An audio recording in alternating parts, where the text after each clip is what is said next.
on this channel I've covered a lot of sightings of monsters and other mythical creatures during war. And I'm sure some of these sightings could be because of drugs or maybe extreme stress. But when multiple people see the same thing, something must be going on. An amazing case happened during World War II when Japanese soldiers were stationed on the Key Islands in Indonesia, and they reported seeing strange creatures in the water. Some of these soldiers stated that these creatures kind of looked like mermaids, but instead of looking pretty, they were just evil looking. They had a face like a human with sharp needle teeth, a mouth like a carp, spikes on their head or necks with frog-like legs. On many occasions they were seen near beaches or in the lagoons. One soldier stated they had seen 2 of these creatures swimming in the water, and it appeared to him that they were playing. Another soldier saw one on the beach, and at first he thought that it was a child, until it turned around. Then he saw that its facial features were not quite right, and the creature, now realizing that it was being watched, quickly went back into the water. So it seems that these creatures, according to the sightings, were able to get around on land to some extent.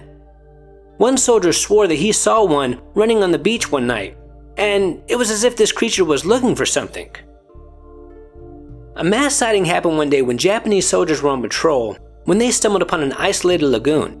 It was very beautiful and peaceful, so they decided to take a little break. And while they were resting, they heard a loud splash in the water. At first, they thought that it was a large fish, but then they saw something human-like coming out of the water. It was described as having pinkish skin, ape-like features but without hair. Its mouth was very large like a fish, and it also had webbed hands. Then this creature saw the soldiers just staring at it in total amazement, so it let out a very loud and unfriendly sound. Then another one was spotted in the water, now moving towards them really fast, so the soldiers, scared, started to shoot at it. And thankfully for the soldiers, the gunshot scared them away, and they were shocked at how fast these creatures could swim. Another creepy sighting happened when a very tired soldier sat down to take a break. And he was near some water, so he decided to pour some on his face. And when he looked into the water, he saw a hideous humanoid looking back at him. He was just so scared about what he was looking at that he grabbed his pistol as fast as he could and started to fire. He wasn't sure if he hit it or not, he didn't see any blood, but the creature quickly disappeared back into the depths of the water, and this freaked out soldier ran back to his platoon and he told them what he had seen. And at this time, not too many people believed him, but as time went on, more sightings kept coming in. Now, because there were just so many sightings of these mermaid-like creatures, a sergeant, who also believed that he had seen them from a distance, wanted proof. He and every other Japanese soldier knew that this would be the discovery of the 20th century. So if anyone killed one or found one dead, he wanted to know about it. One day he was summoned by the natives as one of these creatures was found dead on the sand. And this sergeant later claimed that he saw it and that they did in fact exist. He stated that they looked exactly like how the soldier said it did. It was a pink hairless ape, had small needle-like teeth with webbed hands and feet. It also had some kind of algae all over its body, which at times made it look green. And when he went back to Japan, he told zoologists that they needed to go there as fast as possible. But they didn't believe the sergeant. They basically laughed at him, even though dozens of other soldiers also claimed to have seen them.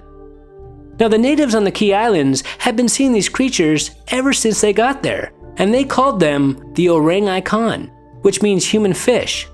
They say that these beings mostly keep to themselves, but they are extremely territorial and would attack someone if they got too close. They were feared throughout the island, but as long as you kept your distance, you would be safe. Now, it is amazing how many sightings there were coming from soldiers and the natives during this time period, making me believe that there might just be an unknown species living in this region. It is possible for a species, a relative of ours, to evolve to live in the water instead of on land. And this island is not that far away from where they discovered Homo floresiensis, a tiny human that was only 3 to 3.5 feet tall. And they also discovered tiny elephants there as well. So this is kind of a crazy place for evolution. Homo floresiensis lived on the island of Flores for thousands and thousands of years, but they have only found a handful of remains since they were discovered. So I'm sure there are many other mind-blowing species out there just waiting to be discovered, especially if it lives in the ocean.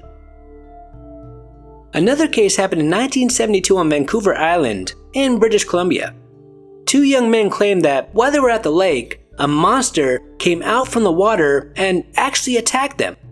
These men stated that this thing was a silver-looking humanoid with webbed hands and feet, and it did cut one of the boys. Then 3 days later, 2 different people also claimed to have seen this creature, and their description was exactly the same. Even the Native Americans in this region have legends about a mermaid-like creature that lives in these waters, although it is said to be more of a mix between a Bigfoot and a mermaid. Making me wonder if maybe these people saw a Bigfoot, although they did say that it had webbed hands and feet, making this a very interesting sighting.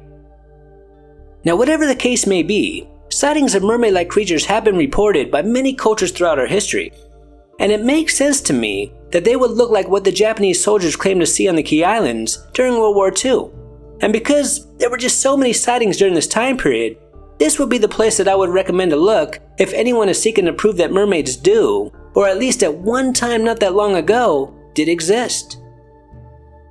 Until next time, this is Paranormal Junkie. Make sure to hit that subscribe button and stay tuned.